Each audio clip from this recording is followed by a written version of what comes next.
Welcome back to TmezTv.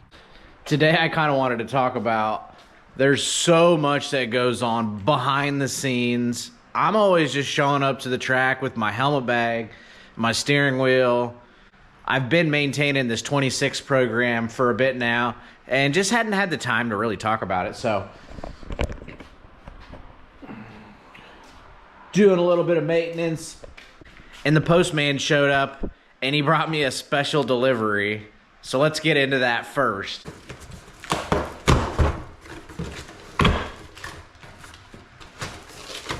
That's a cool little tool. Got some shirts, got a beanie, and what is this? An entire drawer. Oh, look at that. Complete bolt kit for my brand new DRC. Zeus buttons. Those are nice to have. All right, so yeah, called up down to Specialty Fasteners. Those guys specialize in drag racing stuff. My buddy Eddie Tafoya works down there, and called him, got myself a complete hardware kit. Check this out, it's all labeled and everything. Got these weldable nuts, and so you can actually weld those onto the frame, and these don't, you know, like when you have a nylock, it'll just melt. So those are nice, all grade 8, 12-point bell housing bolts, Nerf bar bolts, wheel nuts, steering box, front caliper. There's all kinds of stuff in here. I don't really care about titanium, I just wanted a new bolt kit. What's neat about those guys is they're on the West Coast, so depending on where you're at anymore, you know, you pretty much ship everything to you. So go check out Specialty Fasteners. They got an amazing catalog with all kinds of stuff, from AN wrenches to all the hardware you might need. It was actually $169 for the bolt kit, and that is super cheap to have a spare hardware setup. All right, so most of the work on the race car is done in the shop after the weekend, and it's quite a bit of work, okay? I got a day into just washing the car, washing all the tires and wheels, cleaning out the trailer. Then I got another day, I pickled the fuel system, went over the car a little bit. I'm getting ready to change the bars, put the gear in it that we need for the next race. I gotta reblock the front of the car. Ultimately, we're going indoor racing, so it's a little bit different of a setup for me anyways. Typically, you have your baseline setup, and that works everywhere. We haven't changed the setup too much from track to track on this because we found a nice baseline, but indoor racing is totally different. It's so flat, it's so small that the cars are always trying to wheelie.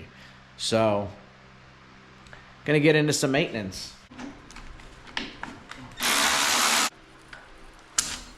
Most of the maintenance on the race car is just cleaning it all. This was a brand new race car 7 races ago, and if you don't keep it clean, it'll just wear itself out.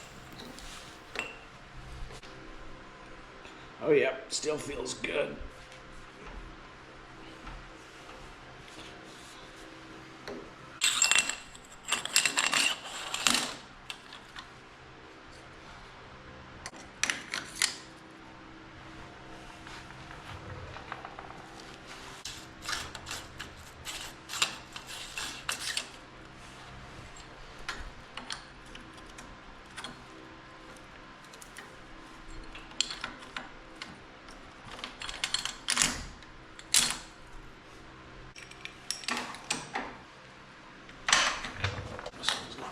Dirty.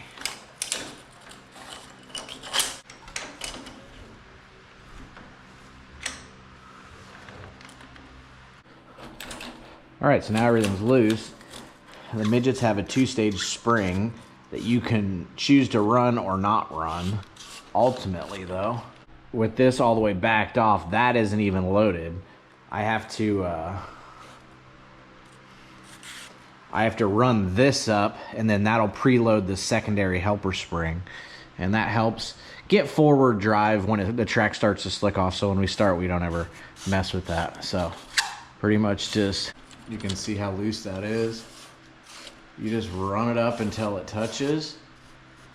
And right there, it's nice and snug. And that's just blocked. So now,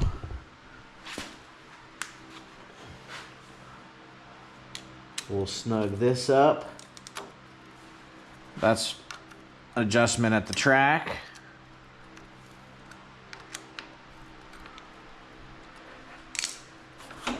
All right, now we can put it all back together.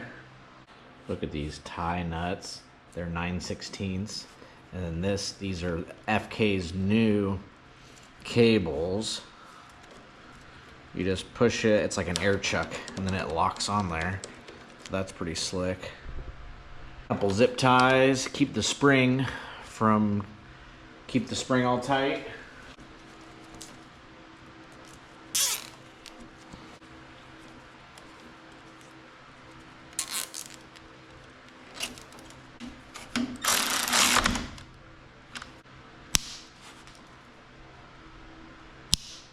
One is nice and clean. I just got to back off a couple turns. All right, so now run that up right there. We got the front re-blocked, and while I'm over here, I always just kind of look in here and make sure everything looks good, everything spins good, because a lot of times dirt and rocks kind of get stuck in there. But everything feels really nice.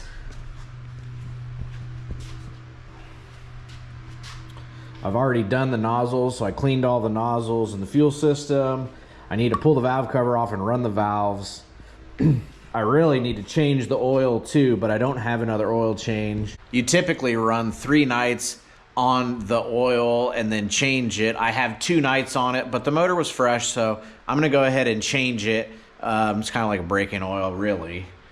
So, what is next? Or I put it on some square blocks, threw a tape measure on it, and made sure it was good.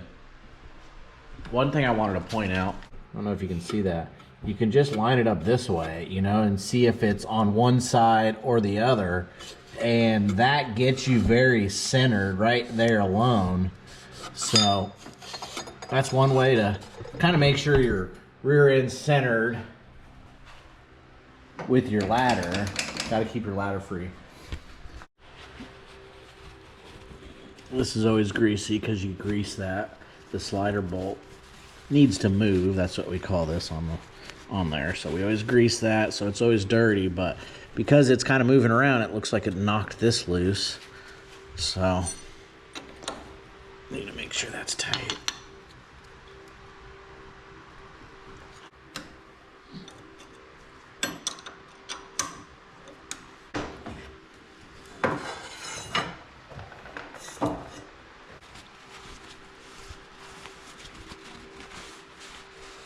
Other thing, depending on what shocks you run, you might have to clearance your arm. I had to stick that in the mill. You don't need to mill it, but I did. These race cars have so much movement, you really got to make sure nothing is binding in movement.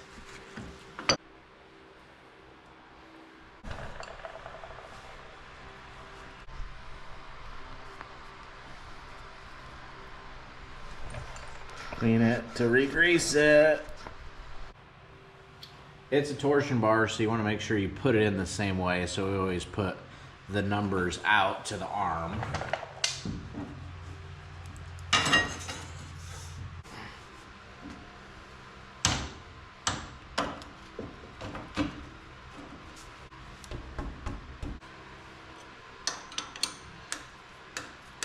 I had an extra quart of oil in the car, and you can see the tank in front of it. It basically had everything on the left side doused with oil. And so I've been wiping down on this thing. This is about the 4th time I've wiped the car down because a clean race car is really all I'm looking for. I accidentally left it on hyperlapse here, but I like to grease the ball and use a little rear end oil to just kind of like thin it up a little bit. Well, dang it, that was all on time warp. Got her all greased up, feels really nice. So now that that's all done, It's always nice while you're in here to just make sure everything is good, everything is tight, everything feels free. And I was noticing this pedal has way too much movement. What that allows it to do is hit the frame on the side here if he's pushing on it. And when you're racing, you're just kind of moving all over the place. So I'm gonna try to snug that up while I'm in here. I think that's a 7/16 and a 3/8.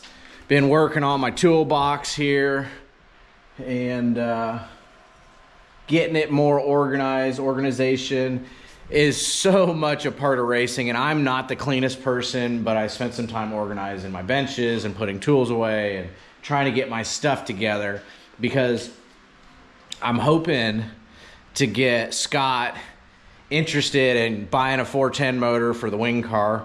Ultimately, Scott owns the Midgets and he wants to go racing with his kid, but he's been racing Corbin on the West Coast with Kyle Hurst and Tyner, running a 360 because he's 14. Well, he's going to be 15 in a month or two, and he's going to be able to run the 410 back east.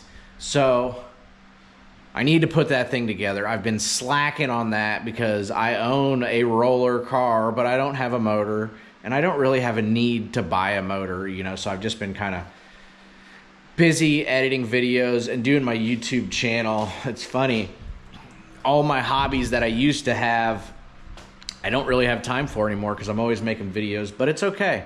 It's okay. This is helping my racing out. So thank you so much for watching. And so we got the bars done, set up. We got the front springs all taken apart, set up. So we got the setup good now.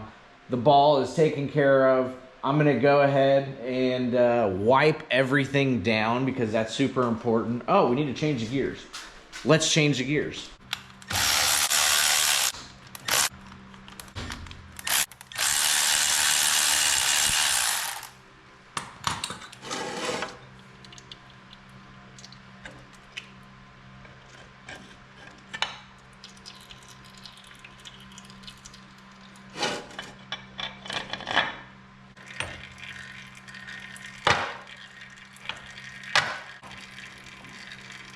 Aww. It's too big. That is not good. Oh yeah, that don't fit. Yeah, I'm with you. Yes, sir. Well, that's unfortunate. The gears don't fit in it. We're going indoor racing, so it's the lowest gear you can fit in the rear end, basically. So I'm gonna have to have Tim turn it down a little bit. It needs like 30 thousandths off of it would do. I think that would give it plenty of clearance. Oh well, gears are easy to put in at the track, and I'm gonna see Tim this weekend because we're going to test a new motor that he just got done building. So whenever I'm working on the rear end and stuff, it's a good idea to look at the the brake caliper and the way the pads are wearing on that, because they're just on a floater, and so they typically like push one way or the other. So it's got a spacer on the inside, but it doesn't always keep it. So I noticed the pads were shoving the rotor away, and it's almost shoving itself into the other side. So you can see it's sticking out over here, so it's been shoving. Ultimately, this is a floater, so I gotta pinch these closed and push the brakes and try to push this, get this one out. Okay, so look. All right, so that gets it over more.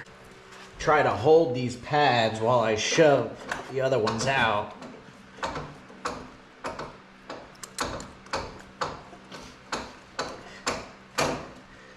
That work? Yeah. Ultimately, the rotor will get into that if it goes this way. So you got to keep an eye out for that. All right, I got most of the small maintenance done now, and I've been going over stuff, and now I need to really change the oil, but I don't have an oil change. I might as well pull the valve cover off and check the rockers, and then I can pretty much clean the air filter and start putting the body back on it and putting it back together.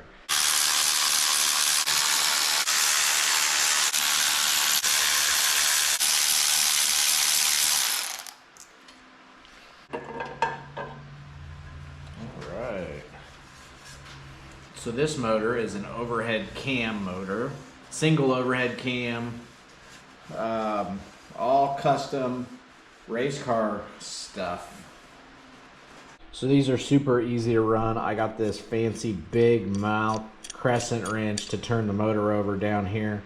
And ultimately, you just need to make sure that they have a little bit of movement so it doesn't look like, you can see there, it's got a little bit of movement. That one's good. So we'll bring these straight up and down and start checking them. I got to pull the plugs out, which is good.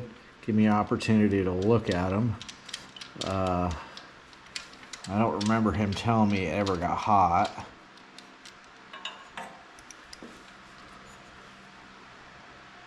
Oh yeah, those look really nice. Definitely not lean. A little bit rich, but that's okay. Okay, so that plug looks a little bit leaner, but still got some color to it. Well, that plug looks really nice. Oh yeah, that's the cleanest one yet. See, that's too loose.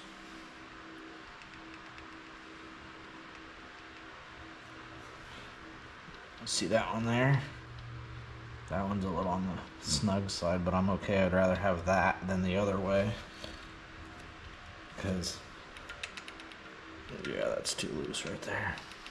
You just pop that dude out like that. And then we can back that off and adjust it a little bit. Pop this back in there and see if it's good. Shit, it's gonna break my braking bar. All right, so we'll back that off just a little bit, and then we'll run this back down. All right, that is even looser.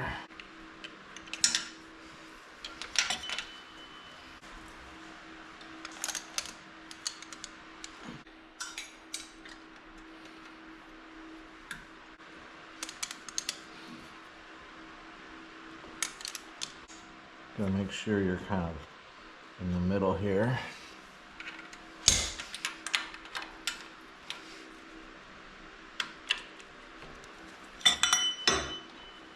Oh yeah, that's much better.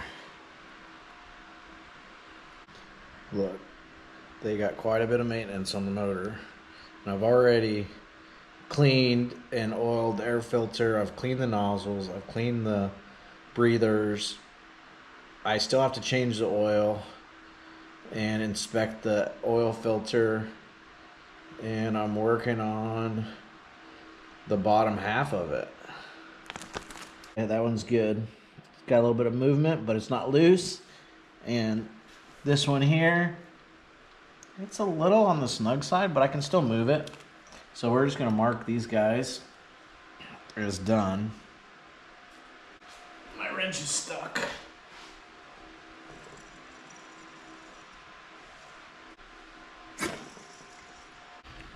So now we got that one, and that is tight. And that one, and that is tight. Oh, no, that one's good. But that one is tight.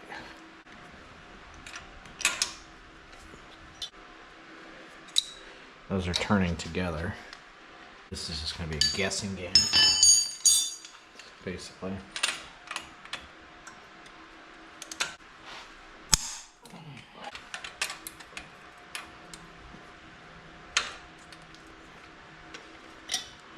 Oh, way loose.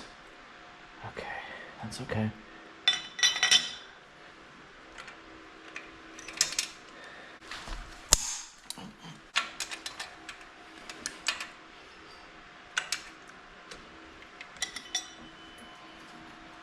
So close.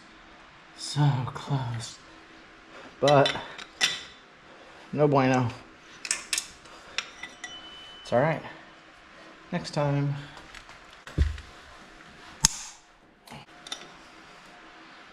Too tight. Shit. Getting the lash right on this one rocker. And this is the 5th time we're going for it. Okay.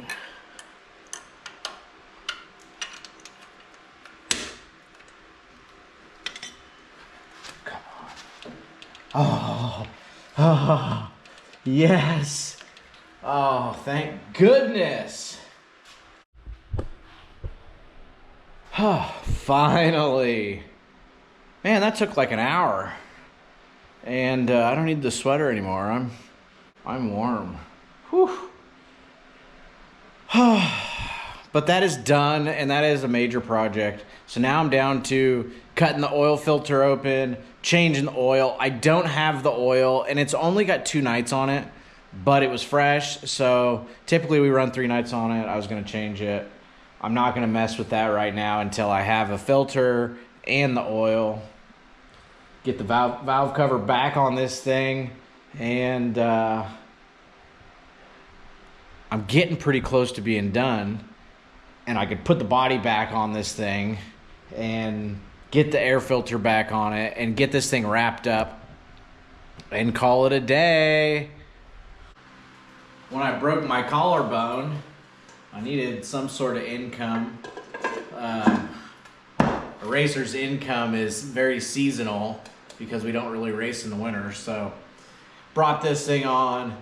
Been helping Scott get this program up to speed, and those guys have been having a lot of fun going racing, and I've been enjoying working on the race car. Kind of gives me something to do in the house, at the house.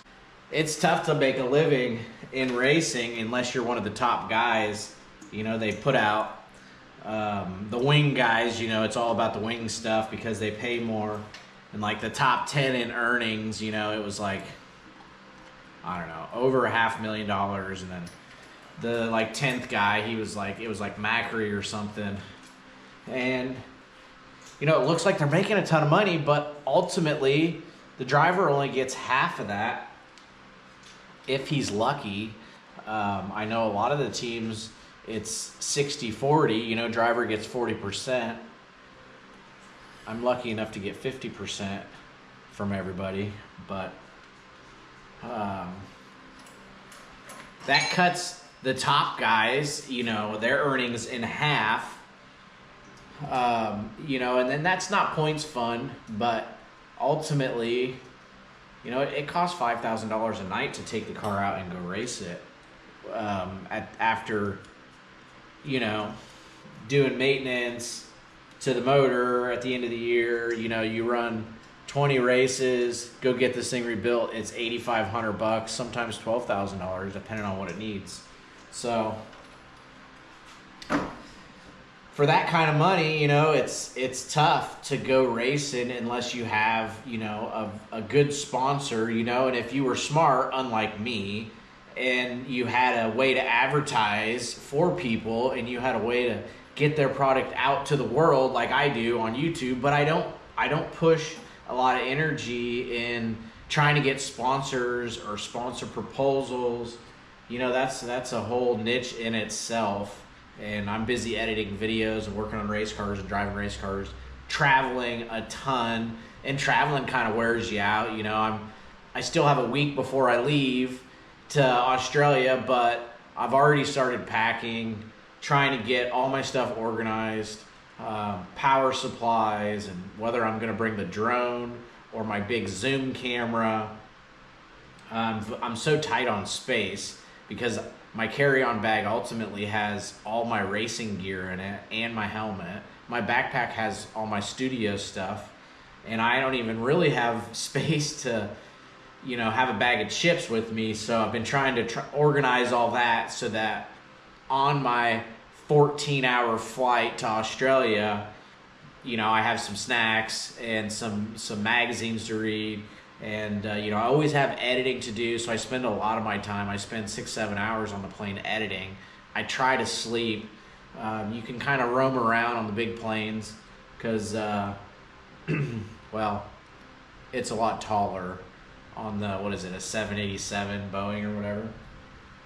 So yeah, been super busy with that and, you know, trying to spend quality time with the girls, with Madeline, and yeah. Better get this valve cover tight. I love this ratchet because you don't really have to tighten it. You can still use it like a regular hand ratchet. Special thanks to Specialty Fasteners out of LA, SoCal. So if you're on the West Coast, hit those guys up, get your needs, go check out, I'll put some links down below. How about that? Even if you run the tie bolt kit, it's worth having that kit in your toolbox just in case you break bolts, get in a crash, bend stuff. You have everything you would need right there. So I'll put some links down below. How about that? I'll have to go find them, but I'm gonna look for them.